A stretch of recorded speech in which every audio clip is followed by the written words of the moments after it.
ஸ்ரீ சிவசங்கரா தேவனே, ஸ்ரீ சிவசங்கரா தேவனே. Question from Kalyana Krishnan Ravishankar. கூரை இல்லாத சில கோவில்களில் திருச்சியில் உள்ள வெள்ளக்காடு அம்மன் ஆலயம் மற்றும் மகாராஷ்டிராவில் உள்ள சனி சிக்னாப்பூர் ஆகியவை வானத்தை கூரையாக கொண்டவை. சனி சிக்னாப்பூரில் சனி பகவான் தட்டையான கல் வடிவத்தில் சுயம்புவாக அருள் பாலிக்கிறார். வெள்ளக்காடு அம்மன் ஆலயத்தில் அம்மனின் கருவறையில் நிழல் விழாத சிறப்பு உண்டு. அங்கே கூரையின்றி அம்மன் வீற்றிருக்கிறார்.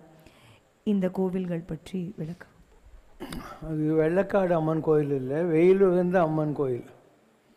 இந்த மாதிரி திருநெல்வேலி மாவட்டத்தில் கூட ஒரு கோயில் இருக்குது, வெயில் உகந்த அம்மன்ட்டு.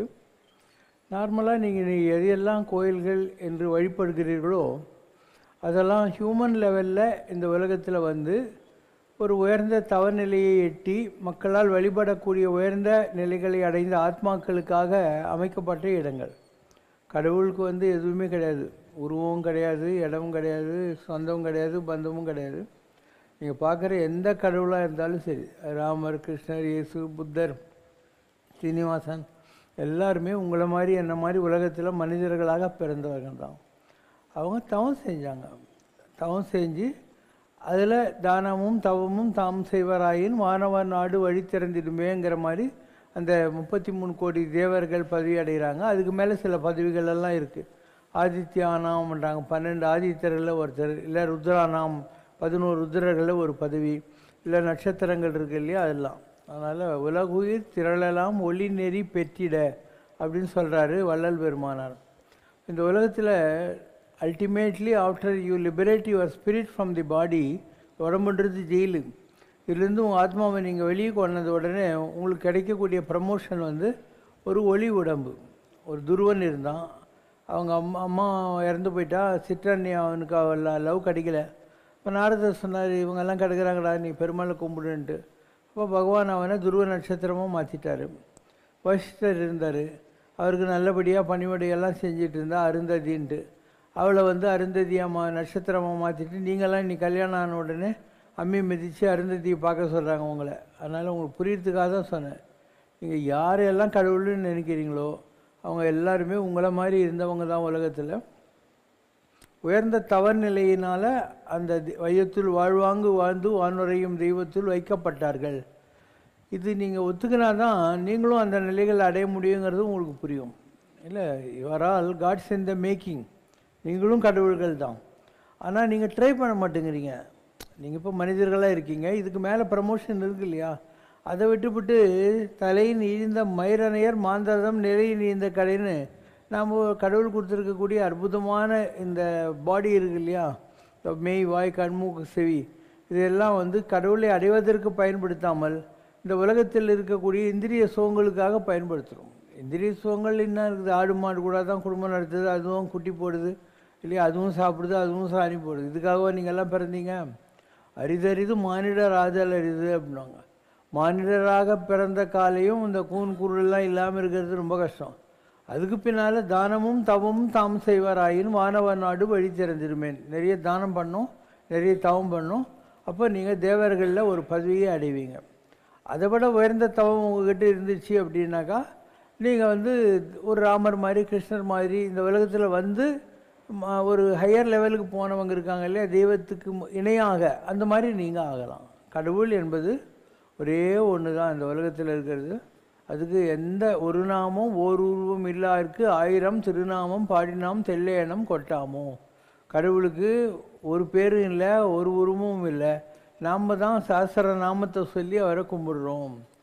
ஏதவன் பேர் ஏதவன் ஊர் யார் உற்றார் யார் அயலார், அவனுக்கு வேண்டியவங்க யார், வேண்டாதவங்க யார் இல்லையா, யார் உற்றார் யார் அயலார், ஏது அவன் பேர், அவனுக்கு பேரும் கிடையாது ஊரும் கிடையாது. கடவுள் என்பது ஒரு ஒளி வடிவம். இந்த உலகத்தில் மனிதர்களாக வந்து அந்த பொன்னுடம்பு எனக்காய் பொருந்திடும் படிக்காயின்னு வள்ளலார் சொல்கிற மாதிரி ஒரு ஒளி உடம்பு கிடைக்கும். அந்த ஒளி உடம்பை அடைஞ்ச பின்னாலே இந்த உலகத்தில் நீங்கள் எப்பயுமே இருப்பீங்க, நித்திய சிரஞ்சீவிகளாக இருப்பீங்க, உங்களுக்கு சாவு கிடையாது. இப்போ நான் இங்கே போட்டிருக்கேன் இல்லையா, இது எல்லாமே அப்படி கடவுள் நிலையை அடைஞ்சவங்க தான். இங்கே இருக்கிற எல்லாமே மனிதர்களாக பிறந்து மாதவம் செய்து கடவுளுடைய நிலையை அடைந்தவர்கள். அவங்கெல்லாம் லுமினஸ் பாடிஸ். நீங்கள் ஒரு ஒளி உடம்பை அடைந்த பின்னால் தான் இதெல்லாம் உங்களுக்கு புரியும். நீங்கள் இப்போ ஹியூமன் பாடியில் இருக்கீங்க, நீங்கள் மாயினால் மறைக்கப்பட்டிருக்கிறீர்கள். ஆனால் நீங்கள் எவ்வளோ பெரிய விஷயம் தெய்வ வஸ்து அப்படின்னு உங்களுக்கு தெரியல. You are mistaking your self to be your name. உன் பேர் என்னவோ அதுதான் நீ நினச்சிருந்துக்க. இதெல்லாம் நீ கிடையாது. நீ ஒரு ஒளி. அந்த ஒளி என்பது இந்த உலகத்தில் எல்லா ஜீவராசிகள்கிட்டையும் இருக்குது. அதை அறிந்து கொண்டு அந்த அனுபவத்தை பெறுகிறது இல்லையா, அதுதான் ஆன்மீகம். ஆன்மீகம் என்பது இந்த ஆன்மா என்பது சரீரத்துக்குள்ளே அடைபட்டிருக்கக்கூடிய ஒரு ஜோதி. இந்த சரீரம் என்ற ஜெயிலிருந்து அதை விடுவிக்கணும். அதுக்கு பின்னால் நாம் இந்த உலகத்தில் ஒளி உடம்பாக இருப்போம் அப்படின்னு தெரிஞ்சுக்கிற ஒரு விஷயம். எல்லாராலையும் இதை திங்க் கூட பண்ணுறதில்ல. இப்போ நீங்கள்லாம் கூட ஏதோ ஒரு ஆஃபீஸுக்கு போகணும், சம்பாதிக்கணும், கல்யாணம் கட்டிக்கணும், 2 குட்டி போடணும், ஒரு வீடு வாங்கணும், ஒரு கார் வாங்கணும். இதை தவிர உங்களுக்கு ஆம்பிஷன்ஸே கிடையாது இல்லையா? You don't think beyond this. So நீங்கள் எப்போ அதுக்காக திங்க் பண்ண ஆரம்பிக்கிறீங்களோ அப்போ தான் நான் சொல்கிறது என்னான்ட்டு உங்களுக்கு புரியும். இப்போ நாங்கள்லாம் கூட உங்களை மாதிரி தானே உலகத்தில் வந்தோம். ஆனால் இதை புரிஞ்சுக்கிட்டோம், இதுக்கு மேலே ஒரு லைஃப் இருக்குது அப்படின்ட்டு. இப்போ பாரதி அழகாக சொல்கிறான், கண்ணில் தெரியுது வானம் கைக்கு வசப்பட மாட்டாதா அப்படின்னா. இப்போ ஆகாசம் இருக்குது, கண்ணுக்கு தெரியுது. கண்ணுக்கு இந்த பாட்டில் தெரியுதுன்னா என் கைக்கு வந்துடும். அந்த மாதிரி ஆகாசம் என் கண்ணுக்கு தெரியுது, அது எனக்கு ஒரு நாள் வசப்படும், வானம் ஒரு நாள் வசப்படும் அப்படின்னு தெரிஞ்சுக்கிட்டா தான் நீ மேலே பார்க்க ஆரம்பிப்பேன். இல்லைன்னா இந்த உலகத்தையே பார்த்து உட்காந்துருப்பேன். இந்த உலகத்தில் என்ன இருக்குது? ஒன்றும் கிடையாது. பஸ்ஸு, லாரி, சாக்கடை, இதை கட்டினாதுன்னு உட்காந்துக்கிறீங்க. இது போயிட்டு வந்துக்கிட்டே இருப்பீங்க. உலகத்தில் செத்து போச்சு வந்துக்கிட்டே இருப்பீங்க. இதிலிருந்து தப்பிக்கிறதுன்றது உங்களுக்கு வரக்கூடிய மிக உயர்ந்த எண்ணம். அந்த உயர்ந்த எண்ணம் வந்தால் தான் அந்த ரூட்டில் எப்படி போகணுங்கிறது உங்களுக்கு புரிய ஆரம்பிக்கும். அது வரைக்கும் புரியாது. இப்போ பொய் உடம்பு இதுக்குள்ளே ஒரு மெய் உடம்பு இருக்குது. ஆனால் அந்த மெய் உடம்பை அடைவது தான் மனித வாழ்க்கையினுடைய லட்சியம். வாழ்வாங்கு வாழ்ந்து வானுரையும் தெய்வத்தில் வைக்கப்படுறது. அதுக்கு தானம் செய்யணும், தவம் செய்யணும். தானம்ன்றது என்ன? வெறும் துட்டு கொடுக்கறது இல்லை. நம்மக்கிட்ட படிப்பு இருக்கா, அதை 4 பேருக்கு கற்றுக் கொடுக்கலாம். உங்கள்கிட்ட கடவுள் எத்தனையோ டேலண்ட்டை கொடுத்துருக்காரு, உழைக்கலாம். உங்கள்கிட்ட எதுவுமே இல்லைன்னா நீ ஒரு கோயிலில் போய் பெருக்கலாம், பூ கட்டி கொடுக்கலாம், பூ பறித்து கொடுக்கலாம், 1000 வழி இருக்குது. இது எதையுமே நம்ம செய்ய மாட்டோம். ஸோ உடம்பு வைத்துக்கொண்டு செய்யக்கூடியது நிறைய இருக்குது. அப்பர் சுவாமியெல்லாம் இருந்தார்னா அவங்க என்ன பண்ணாங்க? உழவார பணி செஞ்சாங்க. உழவார பண்ணி நான் இந்த மாதிரி கிரானைட் தரையாக இருந்துச்சு. அந்த காலத்தில் எல்லாம் மண்ணு தரை தான் இருந்தது. அவங்க நடக்கிற போது பக்தர்கள் காலில் முள் குத்தக்கூடாது, கல் குத்தக்கூடாதுன்றதுனால அவங்க புல்லெல்லாம் செதுக்கி அவங்க உடம்ப அங்கப்பிரஷ்னம் பண்ணுவாங்க, குத்துதா இல்லையான்னு பார்க்குறதுக்காக. அப்படி தான் இந்த அங்கப்பிரஷ்னம் பழக்கமெல்லாம் வந்துச்சு. அங்கப்பிரஷ்னம் பண்ணுறதே வர்ற மற்ற பக்தர்களுக்கு கல் குத்தக்கூடாதுன்றதுக்காக. இப்படியெல்லாம் பாடும் பணியே பணியாய் அருள்வாயின்னு பாடினவங்க இருக்காங்க, ஆடினவங்க இருக்காங்க. பாடினேன்னு ஆடினேன்னு அவையனு புதியேன்னு சொல்லிட்டு யாகங்கள் செய்தவர்கள், ஹோமங்கள் செய்தவர்கள், எவ்வளவோ போர்ட்ஃபோலியோஸ் இருக்குது. கடவுளுக்கு தொண்டு செய்யணும்னு நீ முடிவெடுத்தா அவ்வளோன்னா ஒரு சிவபக்தர்களுடைய துணியை துவைச்சி கொடுத்தவங்களாங்கிறான். ஒரு ஆள் இருந்தான், அவன் செஞ்ச வேலை என்னன்னா சிவபக்தர்களை பார்த்தா அவங்க துணி கொடுங்க நான் துவைச்சி கொடுக்குறேன்னு சொல்லி பார்த்தா நமக்கு ரொம்ப சீப்பாக இருக்குது இது. ஆனால் அது எவ்வளோ பெரிய விஷயம். அவங்களெல்லாம் கடவுள் 63 நாயன்மார்களில் ஒருத்தரை சேர்த்தார். கோயிலில் சாம்பிராணி போட்டவன் இருக்கான், அவன் பேர் குங்குலிக்க நாயனார். வெறும் சாம்பிராணி தான் வர்ற பக்தர்களுக்கு போட்டுன்னு இருந்தான். இப்படி ஒவ்வொருத்தரும் ஒவ்வொரு வேலையை செஞ்சுருக்காங்க. கடவுளுக்கு எல்லாம் தெரியும். ஸ்ரீரங்கத்தில் திருப்பானாழ்வார்னு ஒருத்தர், காவிரிக்கு அக்கறையில், அவர் அந்த சொசைட்டியில் இருந்த கீழ்ந்த ஜாதின்றதுனால நம்ம போனால் ரங்கநாதர் கோயிலில் விடமாட்டாங்கன்ட்டு காவிரிக்கு அக்கறையிலேருந்து பாடுறோம். அப்போ பெருமாள் தன்கிட்ட இருக்கிற பட்டாத்திரியிலேயே ஐயங்கார், உலோபசாரங்க முனிவர்னு பேர், அவர்கிட்ட சொல்கிறாரு, நீ அந்த கரையில் ஒருத்தர் இருக்கான், வரமாட்டேன்னு சொல்லுவான், அவனை கம்பல் பண்ணி என் தோல் மேலே உட்காரிச்சு கூட்டணுன்றார்.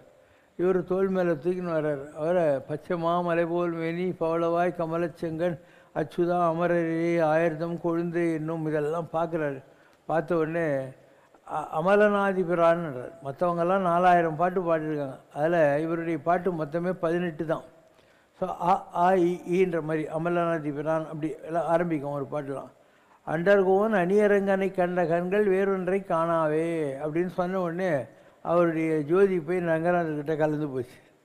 இப்படிப்பட்ட பக்தர்கள்லாம் இருக்காங்க. வெறும் ஏக்கத்தினால் கடவுளை நினைத்து கொண்டு கடவுளே அவங்கள கூப்பிட்டு தன்னோடு இணைத்து கொண்டவர்கள் இருக்கிறாங்க. இப்போ பூ கட்டி கொடுத்தா கடவுள்கிட்ட போக முடியுமானா ஆண்டாள் இருக்காளே, அவள் என்ன செஞ்சா? சுடி கொடுத்த சுடுகொடியாள். மாலை கட்டுவா, அதை தான் போட்டு நல்லா இருக்குதுன்னு சொல்லி அவங்க அப்பா கிட்ட கொடுத்து பெருமாள் கிட்ட அனுப்புவா. அவங்க அப்பா ஒரு நாள் பார்த்துடுறாரு, என்ன இந்த மாதிரிலாம் பண்ணுறியே நான் அப்படின்னு. அப்போ பெருமாள், நீ கொண்டாடுற மாலை எனக்கு வேணாம், அவள் சூடி கொடுத்த மாலை தான் வேணுன்றா.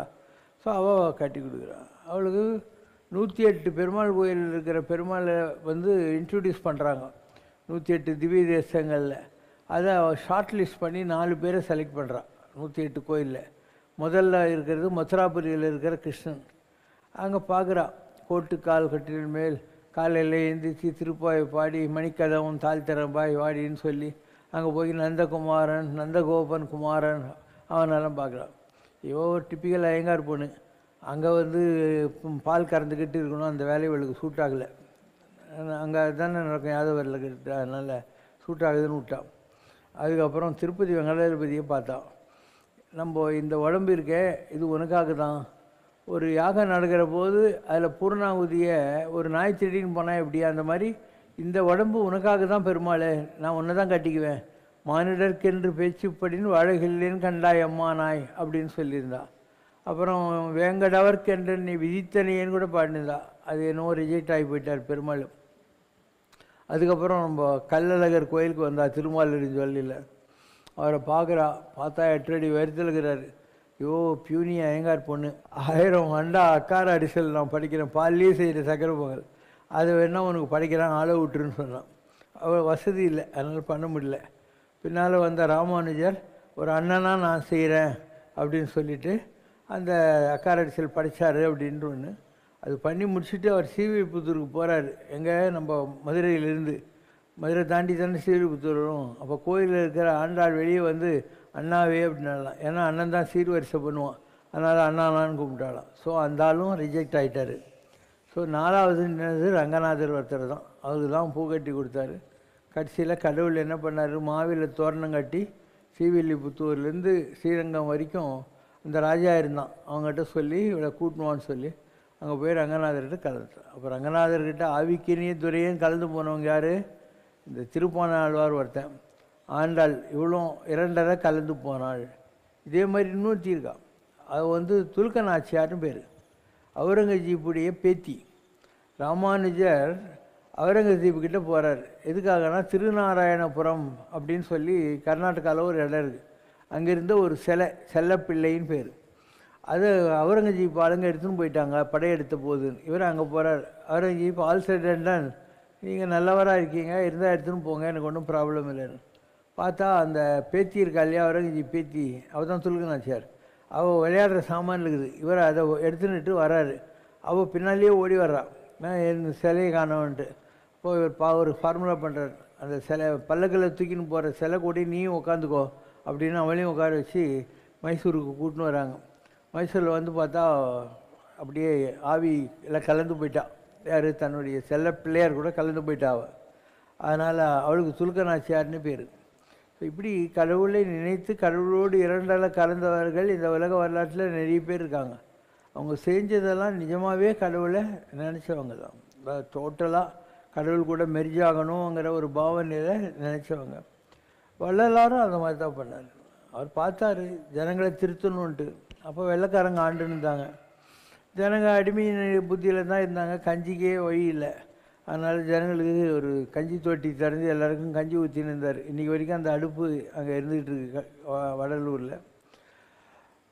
அது ஆன உடனே பார்த்தாரு, இன்னும் சுதந்திரம்லாம் வரலன்ட்டு.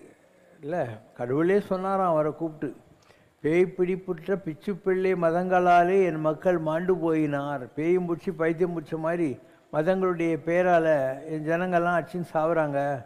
நீ என் பிள்ளை ஆதலாலே இச்செயல் விரைந்து புரிக என்று இட்ட குருவேன். என் பிள்ளைடா, போய் அவங்களுக்கெல்லாம் சொல்லிட்டு புத்தி சொல்லி திருத்து அப்படிங்கிறார்.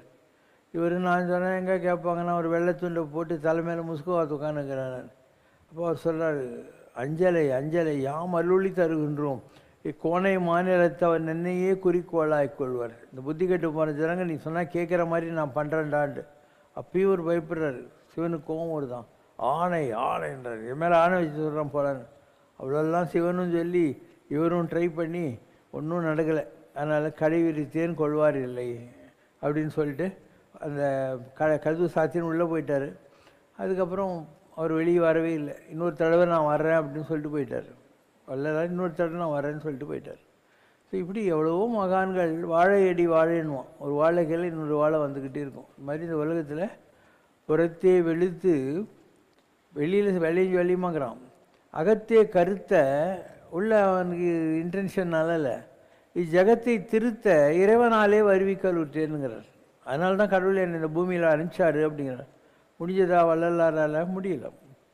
அப்படி எத்தனையோ மகான்கள் இந்த உலகத்தில் வர்றாங்க கடவுளுடைய தூதுவர்களாக வழிகாட்டுறதுக்கு. மக்களுக்கு இன்னும் அந்த பக்குவம் வராததுனால இவங்க காசு பணம் பதவி பேரு போல் காரியவாதம். இந்த கலிகாலத்தில் யாரும் நிஜமாலாம் மகான்களையும் மதிக்கிறது இல்லை, கோயில்களையும் மதிக்கிறது இல்லை. இவனுக்கு தன் வேலை ஆகணும். இன்றைக்கி பக்தி கூட நடிக்கிறதுக்காக தான் வருது. 63 நாயன்மார்களை ஒருத்தன் அவன் கொலை பண்ணணும் ஒருத்தரை, ஒரு சிவனடியாரை. அதனால் அவன் தான் சிவபக்தனாட்ட வேஷம் போட்டுட்டு கத்தியை மறித்து அவர் கொல்றான். இவர் பார்க்குறாரு, அவன் கொலை வந்திருக்கான்னு தெரியும், இருந்தாலும் அவன் நெத்தியில் திருநூறு இருக்கிறதுனால பரவாயில்லைன்னு சொல்லி ஒத்துக்கிட்டாரு அப்படின்னோம். அதனால் மிகப்பெரிய நிலைகளை தொட்டவர்கள் இருக்கிறார்கள். விதவிதமான சேவைகளை கடவுளிடத்தில் சேர்ந்து கடவுளை அழிஞ்சவங்க இருக்காங்க. இப்போ அதெல்லாம் கிடையாது. இன்றைக்கி பக்திங்கிறது ரொம்ப பொய்யான ஒரு காலகட்டத்தில் நாம் வாழ்ந்து கொண்டிருக்கிறோம். நிஜமான பக்தியெல்லாம் இல்லை. இன்றைக்கி ஆன்மீகம் பொய், பக்தியே பொய். அதனால் ஏதோ ஒரு பாட்டுக்குது, பக்தனாய் பாட மாட்டேன்.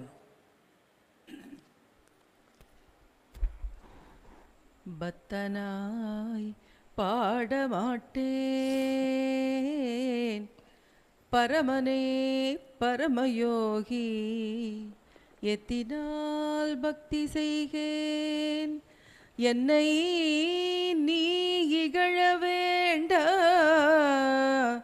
முக்தனே முதல்வா, தில்லையம் பலத்தாடுகின்ற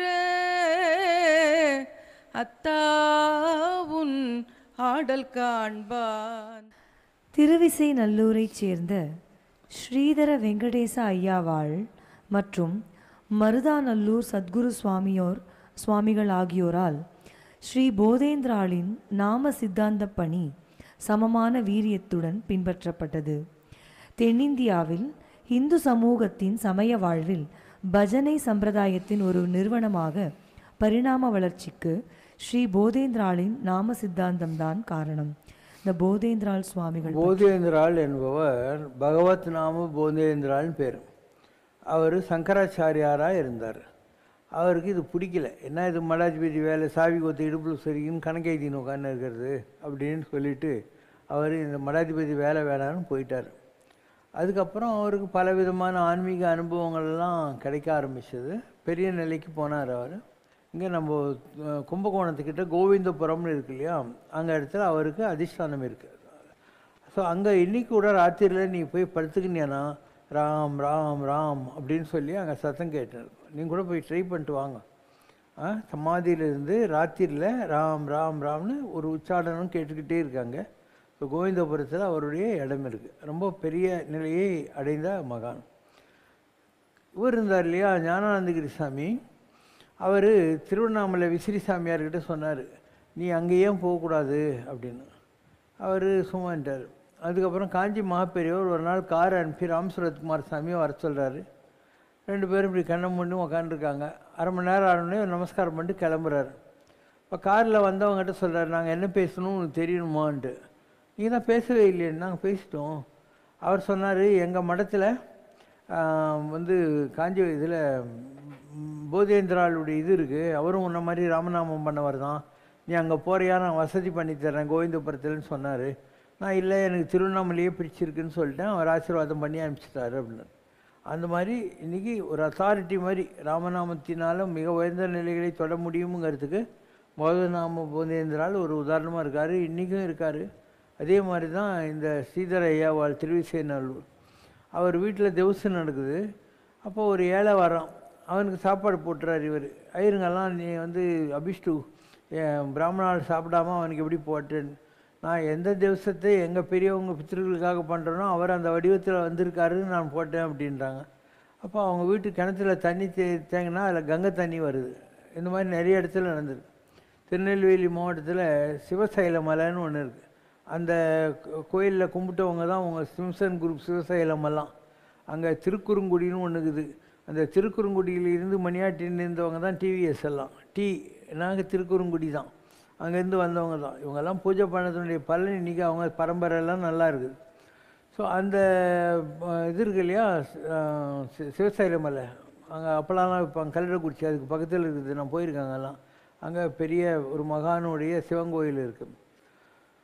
ஸோ எல்லா சிஷ்யர்களும் கங்கையில் போகிறாங்க காசி யாத்திரை. இவர் ஒரு சிஷ்யன் கூடவே இருக்கான். இப்போ அவங்கெல்லாம் காசியில் கங்கையில் குளிக்கிற அன்றைக்கி இவர் பூமியை தட்டுறாரு. பூமியிலேருந்து கங்கா ஜலம் வருது, உனக்காக நான் வர வச்சேன், இதிலே குளிச்சுக்கோன்றார். இன்றைக்கி நீங்கள் அந்த இடத்துக்கு போனீங்கன்னாக்கா அந்த ஆழ்வார் குறிச்சி பக்கத்தில் ஒன்று தாமிரபரணி தண்ணி, இன்னொன்று கங்கா ஜலம், அந்த மாதிரி வர்றதெல்லாம் இருக்குது. நிறைய அதிசயங்கள் இருக்குது. அதனால் நீங்கள் நிஜமாகவே எதையாவது நம்பினீங்கன்னா அதெல்லாம் நிஜம்னு கடவுளே உங்களுக்கு புரிய வைப்பார்.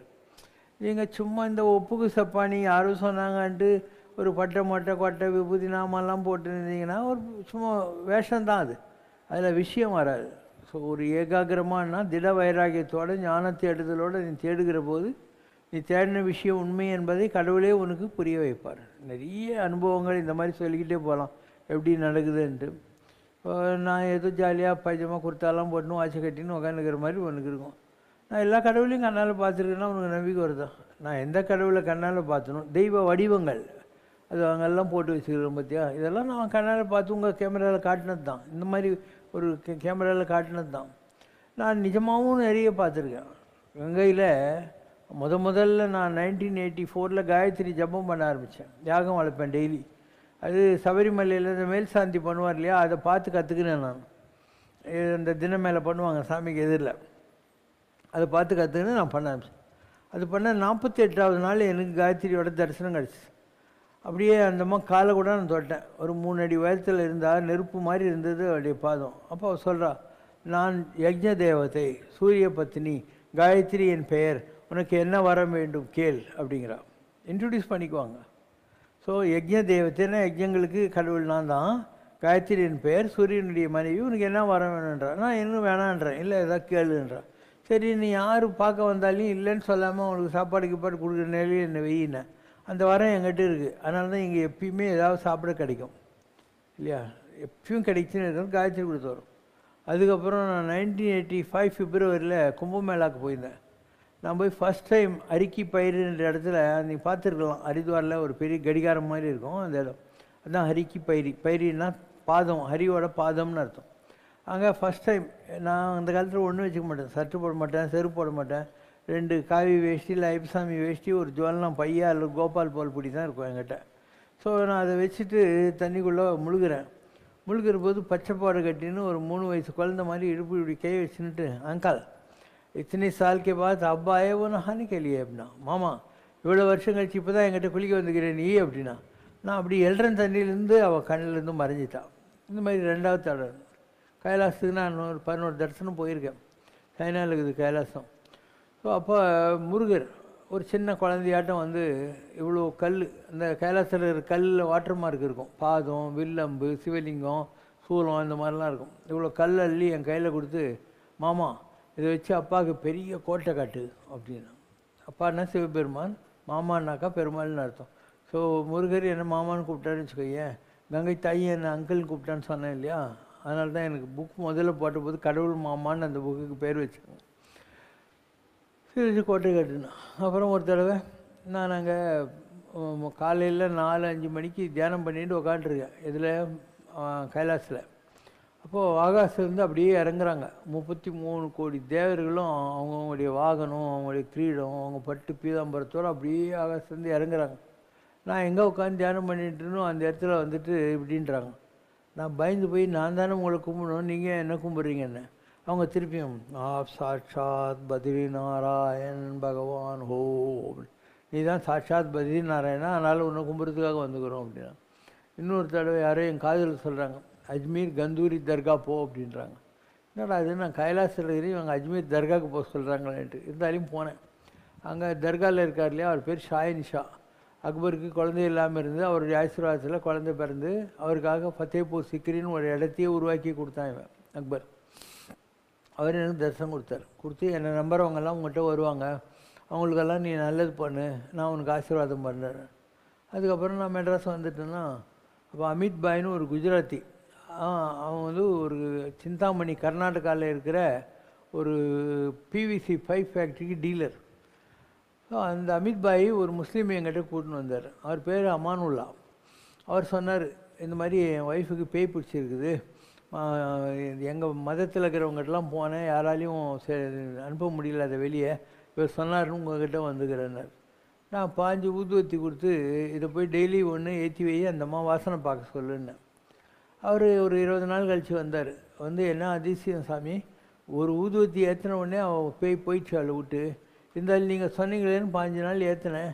அதுக்கப்புறம் எங்கள் மதத்தில் இருக்கிற பெரிய மௌலிகிட்டலாம் கூட்டின்னு போய் பேய் இருக்குதா போயிடுச்சான்னு கேட்டேன், போயிடுச்சு அப்படின்னு சொன்னாங்க. அதனால் நான் தயார் பண்ணுற பிவிசி பைப்புக்கு சங்கரான்னு உங்கள் பேர் வச்சுக்கிறேன்னாரு. நிஜம் இதெல்லாம். அப்போ எத்தனை விதமான அனுபவங்கள், எத்தனை விதமான தரிசனங்கள், ஒன்றும் விளையாட்டு கிடையாது. இங்கே காஞ்சிபுரத்தில் காமாட்சி அம்மனுக்கு எதிரில் உட்காந்துன்னு இருக்கேன்.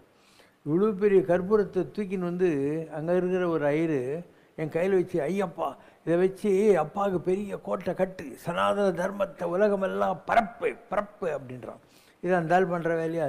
அதுக்கப்புறம் நான் காரில் வந்து கண்ணாடி இறக்குறேன், ஓடி வந்து ஒரு ஐயரு மாலையை போடுறாரு கரெக்டாக எங்கள் கார். இப்படி பல அனுபவங்கள் வரும்.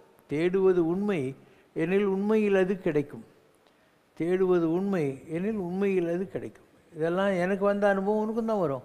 நீ தேடவே இல்லையே, நீ எங்கே தேடின இல்லையா? If you really search you will also get all these experiences.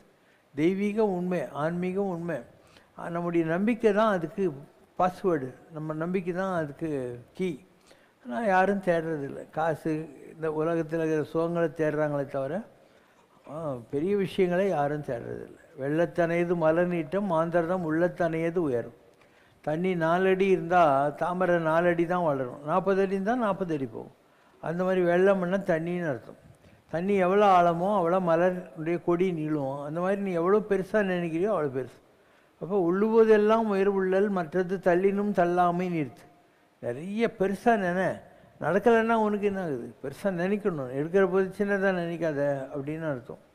So எல்லாம் இருக்குது. நம்ம புராணங்களில் சொன்னதும் நம்ம பெரியவங்க சொன்னதும் எதுவும் பொய்யே கிடையாது.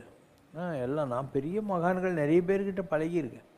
நான் வந்து 1983 அந்த ரேஞ்சில் அருணாச்சல மகிமை படிப்பேன் அப்போல்லாம்.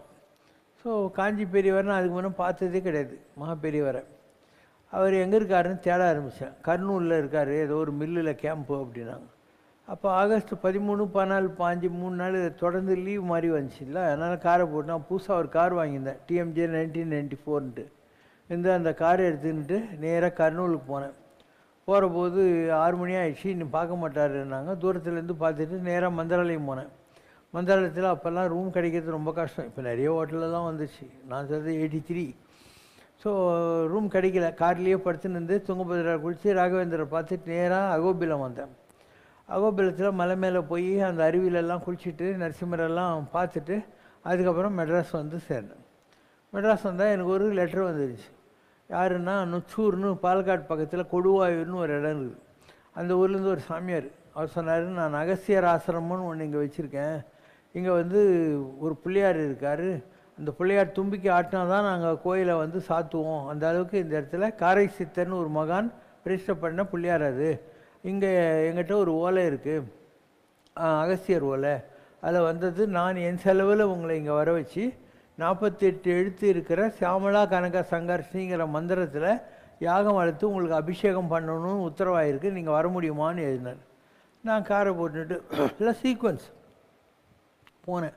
போனால் பாலக்காடு கிட்ட ஒரு சைக்கிள்காரன் வந்து கார் மேலே ஆக்சிடெண்ட் பண்ணிட்டான். அப்போது காரை கொண்டு போய் அவன் போலீஸ் ஸ்டேஷனில் வச்சுட்டு, அந்த ஆளுக்கு ஒன்றும் ஆகலைன்னா தான் ஒன்று விடுவேன்னா. நேராக குருவாயூர் போனால் அங்கேயும் ரூம் கிடைக்கல. ஸோ போகிற வழியெல்லாம் அந்த கண்ணாடி வழியாக கையை விட்டு ஆட்டிக்கினே போனேன். ஏன்னா கண்ணாடி வஞ்சி போச்சு. குருவாயூர்லேயும் போய் காரில் படுத்து குருவாயூரப்பனை பார்த்துட்டு நேராக வந்து கோயம்புத்தூரில் வண்டியை விட்டு ஒரு அயர்டு வெஹிக்கிள் எடுத்துன்னு நொச்சூரில் போய் அவங்க அபிஷேகம் பண்ணாங்க. அதாவது உடனே மெட்ராஸ்க்கு என் கார் ரிப்பேர் ஆகிடுச்சா, அதை எடுத்துன்னு வந்தேன். அப்போ தான் நான் ஃபஸ்ட்டு காளிகாம்பாள் கோயிலுக்கு போகிறேன். நான் 1968 அந்த ஏரியாவில் தான் இருக்கேன். 55 மலைப்பந்தேரில் இருந்தேன். பிரபா டாக்கீஸ் பக்கத்தில். ஆனால் அப்போ தான் 83 தான் 68 மெட்ராஸ் வந்தாலும் 83 தான் போகிறேன் நான் இங்கே போயிட்டு வந்தோடனே. ஏன் ஷியாமலா அப்படின்னா கருத்த நிறமுள்ள காளின்னு அர்த்தம். ஸோ அந்த யாகம் பண்ணதனுடைய பலன் தான் காளிகாம்பாள் கோயிலுக்குள்ளே போக முடியுது. இப்படி தான் எனக்கும் காளிகாம்பாளுக்கும் தொடர்பு ஆரம்பிச்சது. இப்படி லைஃப்பில் எல்லா ஸ்டெப்ஸுமே அதனுடைய போக்கில் நடக்கும். நம்ம எதுவுமே பண்ண தேவையில்லை, ஆனால் நம்பிக்கை இருக்கணும். நமக்கு நம்பிக்கை இருந்து அதை நம்ம அப்படியே வெர்பாட்டியும் ஃபாலோ பண்ணோம்னாக்கா கட்டாயம் கடவுளுடைய அனுபவங்கள் கிடைக்கும், தரிசனங்கள் கிடைக்கும். Every step God will take for you. Lead kindly light lead thou me on it one step enough for me அப்படின்னோம் பால்னிமன். அது மாதிரி அடுத்த அடிக்கான வெளிச்சம் கிடச்சிச்சு, இனி தானே நடக்க போகிறேன். முதல் அடுத்த அடி தானே முக்கியம். ஒரு சினிமா கொட்டைக்கு போகிறேன், இருட்டாகுது, அவன் வந்து T3 அப்படின்னு இப்படி டார்ச் அடிப்பான். அவன் சொல்கிற இடத்துல நீ கால் வச்சுன்னு போனால் T3 2 பேரை இடிச்சுட்டு போய் உட்காந்து சினிமா பார்க்கலாம். நீ அந்த மாதிரி அடுத்த அடிக்கான வெளிச்சம் தான் வாழ்க்கையில் இம்பார்ட்டன்ட். நீ உண்மையாகவே கடவுளை தேடுறதுன்னா கடவுள் வழியெல்லாம் காட்டுவார், டெஃபினட்டாக வழி காட்டுவார். எத்தனையோ அனுபவங்கள் வாழ்க்கையில், 1-2 அனுபவம் இல்லை, எத்தனை விதமான கடவுள்கள், எத்தனை தரிசனங்கள் எல்லாரையும் பார்த்துருக்கோம் இல்லையா. காமாட்சி அம்மன் இந்த அனுபவத்தை கொடுத்தா, கங்கை தாய் கொடுத்தா, காயத்ரி கொடுத்தா, முருகரை பார்த்தேன், 33 கோடி தேவர்களை பார்த்தேன். அப்புறம் அஜ்மீர் கந்தூரி தர்கா போன்னு காதில் வந்து யாரோ சொன்னாங்க. இது மாதிரி வாழ்நாள் பூரா எனக்கு எத்தனையோ விதமான தரிசனங்கள்லாம் கிடச்சினே தான் இருந்தது. இது வரைக்கும் உலகத்தில் யாரும் காட்டாத 2 தரிசனத்தை நான் காட்டியிருக்கேன். ஒன்று சிதம்பர ரகசியம், இது யாருமே காட்டினதில்லை, நான் தான் காட்டினேன். அதே மாதிரி கைலாசத்தில் சிவனுடைய குடும்பம் எப்படி இருக்குன்னு இது வரைக்கும் யாரும் காட்டினதில்லை, நான் தான் காட்டியிருக்கேன். இதெல்லாம் நான் கண்ணில் பார்க்குறது தான். நான் ஏதோ பஜமாக கொடுத்தா போட்டு ஜாலியாக இருக்கிறேன்னு நினைக்கூடாது. இதெல்லாம் நிஜமாகவே பார்த்துட்டு தான் உனக்கு காட்டுறேன். நான் இந்த கேமராவில் காட்டுறது தான் இதெல்லாம். ஆகாசிலேருந்து என்ன எனக்கு போஸ்ட் போட்டாங்க, அனுப்புகிறாங்க பிரிண்ட் போட்டு. இந்த கேமராவில் நான் எதை காட்டணும் அது வரும். நான் பண்ணாத அதிசயம் கிடையாது. ஆனால் ஜனங்களுக்கு வேஷம் தேவைப்படுது. தாடி, வாத்து ஓட்டுற குச்சி இதெல்லாம் வச்சுன்னு காவி கட்டியிருந்தாலும் சாமியார்ன்றான். அவன் ஜாலியாக இருக்கமா, அதனால் அவனுக்கு சாமியான்றதுலேயே டவுட் இருக்குது. இவனுக்காக நான் ஏன் வேஷம் காட்டணும்? மழித்தலும் நீட்டலும் வேண்டா உலகம் பழித்தது ஒழித்து விடு. தாடியும் வச்சுக்காத, மொட்டையும் போடாத, யோக்கியனாக இருன்றாங்க. அதை தான் நாம் செய்யணும். இதுதான் வந்து சிதம்பர ரகசியம். 3 நாமங்குது இல்லையா, இதுதான் கோவிந்தராஜன். அதனால தான் இந்த ஐயங்காரங்கள்லாம் இப்படி போட்டுக்கிறாங்க. இந்த கை இப்படி, இந்த கை இருக்கு இல்லையா இப்படி, இந்த கால் இப்படி, இடது கால் இங்கே, வலது கை இது, இடது கை மேலே 3. அப்போ கோவிந்தராஜனும் இடது கால் தூக்கின நடராஜனும் ஒரே ஆள். இது யாருமே சொல்லாத, நான் சொல்லின்னுக்கிறேன்.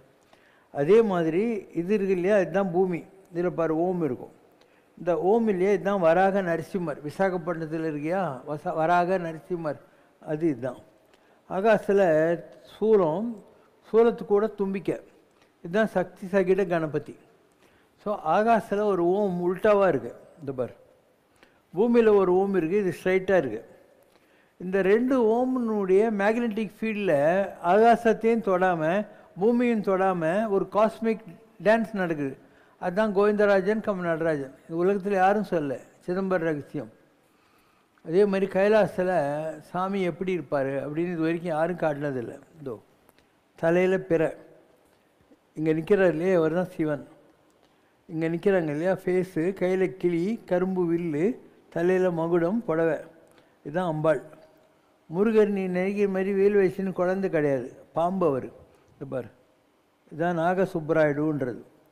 இது நாக்கு பல்லு தொங்க போட்டு 2 கொம்போடு இருக்கிற யாக்கு. இங்கே பாரு, சிங்கம், வால், கால், சிங்கம், யாக்கு. இங்கே பார்த்தியானா இது வள்ளி தேவி யானை, வள்ளி தேவி யானை. இது முருகர், நான் சொன்னேன் இல்லையா பாம்பு. இங்கே இருக்கு இல்லையா மணி, இதுதான் கண்டாபரணர்ன்றது, கைலாசத்தில் இருக்கிற மணி. இது வரைக்கும் உலகத்தில் யாருமே இதை காட்டினது இல்லை. நீ யாரை வேணால் கேட்டுப்பார், யாராவது பார்த்துருக்காங்களா, காட்டியிருக்காங்களான்ட்டு. ஸோ எல்லாம் நம்ம பண்ணி பார்த்துட்டோம், எல்லாம் சொல்லி பார்த்துட்டோம் ஜனங்களுக்கு. அவனுக்கு எதுவும் புரியறதில்லை. அவனுக்காக நான் வேஷம் கட்ட மாட்டேன், நான் இப்படி தான் இருப்பேன். நம்பாக்கிட்டு போ. அடுத்த கேள்விக்கோ. ஏன்னா எனக்கு யார் தெய்வமே தேவையில்லை. கடவுள் என்னை வசதியாக வச்சுருக்காரு. நான் தான் 100 தடவை சொல்லிட்டேன். பேங்க்கில் ₹1 கடன் வாங்கினதில்லை, யார்கிட்டையும் பிச்சை எடுத்ததில்லை, அழிச்சு எல்லாம் கட்டி வச்சுருக்கேன். ஏதோ ஒரு பவர் என்கிட்ட இல்லாமையா நான் இதெல்லாம் பண்ணுறேன். பகவான் அப்படின்னா பகம்ங்கிற குவாலிட்டி இருக்கணும்னு அர்த்தம். பகம்னா என்ன, எதுக்குமே பஞ்சம் இல்லாத ஒரு நிலை, அதுதான் பகம். அது யாருக்கிட்ட இருக்குதோ அவன் தான் பகவான். கல்வியில் கெட்டிக்காரனாக இருந்தால் கல்விமான், புத்தியில் நல்லா இருந்தால் புத்திமான், dignified பர்சன்னா கனவான்.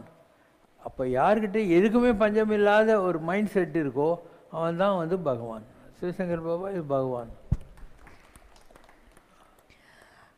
Question from Madhu Ezhil. As energy is neither created nor destroyed, what happens to the negative energy that has been removed from people or surroundings by spiritual practices? Does that negative energy gets neutralized? Energy is constant. அப்போது ஒரு உதாரணம் சொல்கிறேன். நான் மண்ணடியில் ஆன்மீகம் செய்த காலத்தில் ஒரு 45 வயசு பொம்பளையை கூப்பிட்டு வந்தாங்க. அவளை பேய் பிடிச்சிருச்சு. அந்த காலத்தில் நான் நிறைய பேய் ஓட்டின்னு இருந்தேன். இப்போல்லாம் ஓட்டுறதில்ல. எதுக்கு வந்த வம்புன்னு சொல்லிட்டு. ஏன்னா அது கஷ்டப்படணும். 2.5 hours we have to appeal to the pay to leave the body. அதுக்கு வெளியே போகிறதுக்கு வேறு இடங்கள்லாம் காட்டணும். இதெல்லாம் நம்ம வேலையா? அதனால நான் இதெல்லாம் எனக்கு இன்ட்ரெஸ்ட் இல்லை. ஒரு பீடி ஃபேக்ட்ரியில் அது பக்கத்து தெருவில் தான் இருந்தாங்க.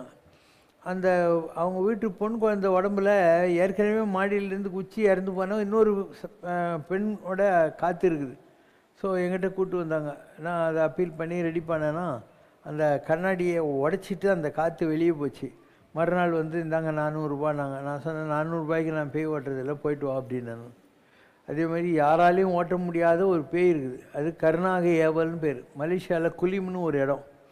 நாங்கள் போனபோது அந்த குலிம்ன்ற ஊரில் ஒரு பேய் கூட்டின்னு வராங்க. அது பேயில் அதாவது ஒரு பாம்பு இருக்குது இல்லையா, அதை அழிச்சிட்டு அந்த பாம்போட ஸ்பிரிட்டை எந்த குடும்பத்தை அழிக்கணுமோ அந்த குடும்பத்தில் ஒருத்தர் உடம்புல போட்டுருவாங்க. பாம்பு பழி வாங்கும்.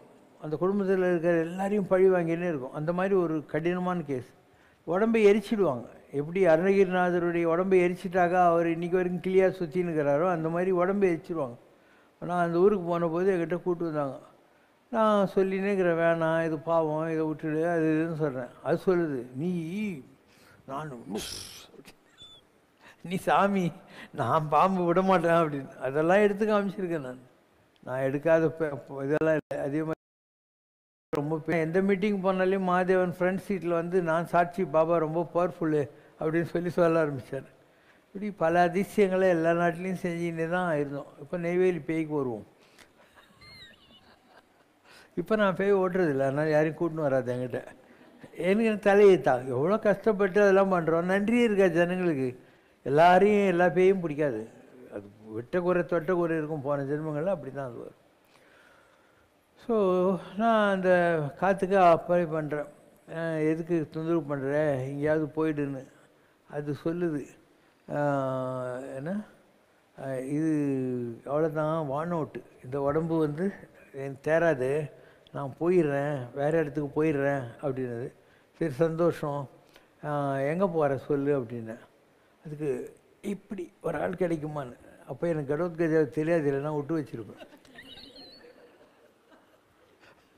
அதனுடைய நோக்கம் என்ன, பூஜைக்கு இது பண்ணி போகிற வரைக்கும் புனிந்து தெரியும் போகிறேன். அந்த மாதிரி ஒரு பாகவதன் பக்தனுடைய உடம்புக்குள்ளே என்னை அனுப்பு அப்படின்னு. சரி அப்படின்னு. எங்கே போக போகிறேன்னா, சிதம்பரத்துக்கு அனுப்புறியா அப்படின்னுச்சு. சரின்னு. அவள் திருப்பி வந்து இதில் உட்காந்துக்கிட்டான். என்னான்னு, காளி எல்லை காளி என்னை உள்ளே விட மாட்டேன்றா, நீ கவர்னர் இல்லை, ஒரு உத்தரவு போய் என்னை விடுவா அப்படின்னு. இப்படிலாம் இருக்குதுன்னா அவனுக்கு நம்பிக்கை வருதா? காற்று இருக்குது, கருப்பு இருக்குது, நல்லது இருக்குது, கெட்டது இருக்குது, எல்லாமே உண்மை தான். அதெல்லாம் என்னன்னா நெகட்டிவ் ஸ்பிரிட்ஸ். இந்த அரைக்குறையாக செத்து போகிறது, யாராவது இந்த மாதிரி சூசைடு இந்த மாதிரி பண்ணின்னு போகிறது, இந்த மாதிரி காற்றுங்கெல்லாம் அலைஞ்சின்னு இருக்கும். ஏன்னா ஒரு 60 வயசுக்கு ஒரு பேக்கேஜ் ஒரு உடம்புக்கு. அந்த பொண்ணு 40 வயசுக்கு அப்படி செத்து போகுதுன்னு வச்சுக்கோங்க. அந்த பையனும் பொண்ணும் யாரோ ஒருத்தர். இப்போ மீதி இருக்கிற 20 வருஷம் அது அலைஞ்சின்னு தான் இருக்கும். உடம்பு போயிடும். உடம்புல இருக்கிற காற்று தண்ணி ஹீட்டெல்லாம் போயிடும். எண்ணங்கள் மாத்திரம் இருக்கும். ஸோ அந்த வெறும் எண்ணங்களை வச்சுக்கிட்டு யாருன்னா சாப்பிட்டு இருந்தால் இப்படி வந்து பேன் பார்த்துக்கின்னு இருக்கும். Only thoughts, no other organ to enjoy anything. இப்படியெல்லாம் இருக்குது உலகத்தில். அதனால் வெறும் எண்ணங்களை வச்சுக்கிட்டு எப்படி வாழ முடியும்? 20 வருஷம் கஷ்டப்படும். 20 வருஷம் கழிச்சு போகணும். ஆனானப்பட்ட ராகவேந்திரர் அவர் அவசரப்பட சாமி ஆகிட்டாருன்னு தெரிஞ்ச உடனே அவருடைய மனைவி சரஸ்வதி வந்து கிணத்துல வந்து சேர்த்துவிட்டா. இவர் கும்பகோணத்தில் மடாதிபதி ஆகிட்டு உக்காந்துருந்தால் எதிரில் வந்து பேய் நிற்கிது. இவர் ஏன் அவசரப்பட்ட, நான் மடத்தில் உனக்கு சாப்பாட்டுக்கு குடும்பத்து பையனை படிக்க வைக்கிறதுக்கு எல்லாத்துக்கும் வழி பண்ணி கொடுத்துருப்பாங்களே, நீ ஏன் கிணத்துல போனேன் எல்லாம் அப்பீல் பண்ணுறாரு. அது அதுன்னு நிற்கிது. இவர் சரின்னு சொல்லி கமண்டத்துலேருந்து தண்ணி எடுத்து அந்த பிரேத பூதாதி உடம்பை ரிலீஃப் பண்ணுறாரு. அப்போ இவருக்கு கடவுள் சொல்கிறார், நீ பண்ண தப்பு, யார் சூசைட் பண்ணிக்கினாலும் அதனுடைய பாதிப்புகள் என்னன்னு அவங்க தெரிஞ்சுக்கணும், அதுதான் ஒரு பிறவியில் அவங்களுக்கு வர வேண்டிய அனுபவம். நீ என் ஒய்ஃபாக இருந்தாலும் இப்படி பண்ணது தப்பு தான், இருந்தாலும் நீ ஒரு மகான் ஆகிட்ட, உன்னால் உலகத்துக்கு கொஞ்சம் வேலை நடக்கணும். அதனால் உன்னுடைய சரஸ்வத் பிராமண குடும்பத்தில் வந்தவங்கெல்லாம் வருஷத்துக்கு ஒரு நாள் ஒரு சுமங்கலி பிரார்த்தனை பண்ணி ஒரு புடவை தானம் கொடுத்தாக்கா நீ பண்ண பாவம் குறையும் அப்படின்னு இன்றைக்கி வரைக்கும் அந்த குடும்பங்களில் வந்தவங்க பண்ணிக்கிட்டு இருக்காங்க. இந்த புடவை தானம் கொடுக்கறது சுமங்கலிக்கு பண்ணிக்கிட்டு இருக்காங்க. அதனால் காற்று உண்மை தான், கருப்பு உண்மை தான். அரைக்குறையாக போயிடுச்சுன்னா அதுக்கு ஆயுசு இருக்கிற வரைக்கும் அது சுற்றிக்கிட்டு தான் இருக்கும், டெஃபினட்டாக சுற்றின்னு இருக்கும். உங்களுக்கு அதில் சந்தேகமே தேவையில்லை. இப்போது எங்களை மாதிரி இருக்கிறவங்களுக்கு தெரியும். இப்போ நான் ராத்திரியில் ஒரு 10:30 12 வரைக்கும் இந்த காற்று கருப்பு பேயெல்லாம் வரும் என்கிட்ட. ஏன்னா எல்லாம் ஒரு முள்ளில் உட்காந்து அழுதுக்குன்னு இருக்குங்க. அவங்களுக்கு தெரியும் இந்த எந்த இடத்துக்கு போனால் அந்த ஸ்பிரிட்டுக்கு கொஞ்சம் ரிலீஃப் கிடைக்கும். இல்லைன்னா அதுங்க நெருப்பில் போட்டு பொசுக்கிற மாதிரி கஷ்டப்படுமா. எங்களை மாதிரி யாராவது இருந்தாக்கா அந்த மாதிரி மூலையில் எங்களை ஒன்றும் பண்ணாது, ஒரு மூலையில் இப்படி உட்காந்து அழுதுக்குன்னே இருக்கும். நாங்களும் தொலையுதுன்னு விட்டுறது, ஏதோ முடிஞ்ச அளவுக்கு ரிலீஃப் அது கிடைக்கட்டும்ன்ற மாதிரி. காலையில் ஒரு 4:30 5 5:30 வரைக்கும் பார்த்தா நல்ல ஸ்பிரிட்ஸ் எல்லாம் வரும். சாமியாருங்க எல்லாம் அப்படி கமண்டலை வச்சுன்னு தாடியெல்லாம் வச்சுக்கிட்டு அந்த மாதிரி இருக்கிற ஹோலி ஸ்பிரிட்ஸ் எல்லாம் கூட வரும். இது தவிர்க்க முடியாத விஷயம். அதாவது ஒரு கோடிசாமி இருந்தாருன்னா அவர்கிட்ட நீ போனேன்னா ஒரு பெரிய ஷோகேஸ் மாதிரி இருக்கும். நீ கொண்டு போகிற பழம் ஸ்வீட்டு கீட்டு எல்லாத்தையும் அதை வை அப்படின்வார். ஏன்னா அவரை தேடி வருதுங்க இல்லையா, அதுங்களுக்கு சோறு தண்ணிக்காக அது இருக்கும். They can't eat but they get the vasanas. நான் ஏதாவது எடுத்துன்னு போவேன், இங்கே வேணாம் பஞ்சாட்சர படி அப்படின்வார். அப்போ அவருக்கு முன்னால் ஒரு பெரிய ஹால் இருக்கும், அங்கே 5 படி இருக்கும், அது சிவனுக்கு அப்படின்வார். நான் கொண்டு போனால் வெய் சிவனுக்கு அது அப்படின்வார். வேறு யாருன்னா போனால் இந்த வர காற்றுங்களுக்காக இங்கே வெய்யுங்கன்னு மற்றவங்களுக்கு சொல்லுவார். இப்படிலாம் ஆன்மீகத்தில் நிறைய நிலைகள் இருக்குது. உனக்கு எதுக்கு இதெல்லாம், இன்றைக்கி ராத்திரி ஒன்று தூக்கம் போச்சு. ओम जय शिव शंकर रे स्वामी जगत परिपालक रे आदि शंकर अवतारा अनाथ रक्षक रे ओम जय शिव शंकर रे அன்னையும் தந்தையும் நீரென்றறிந்தும் அன்பில் நனைகின்றோம் சுவாமி, அன்பில் நனைகின்றோம். ஆசானும் இறையாகிய தேவா நின்னடி பணிகின்றோம். ஓம் ஜெய சிவசங்கரரே. கைலையை பன்முறை வலம் வந்தாய் ஓ கருணாகர கீர்த்தி சுவாமி, கருணாகர கீர்த்தி. மயிலையில் நின்று வரம் தருகின்றாய் மங்களகர மூர்த்தி.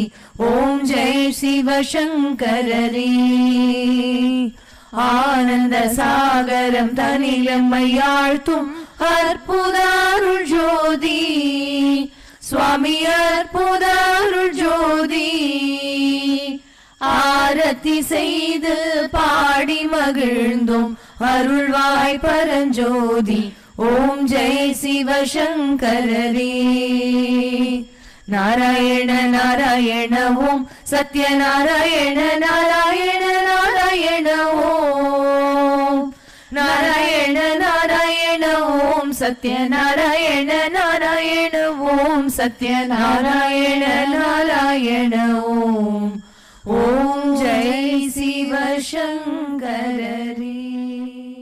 குறை ஒன்றுமில்லை மறைமூர்த்தி கண்ணா, குறை ஒன்றும் இல்லை கண்ணா, குறை ஒன்றுமில்லை கோவிந்தா.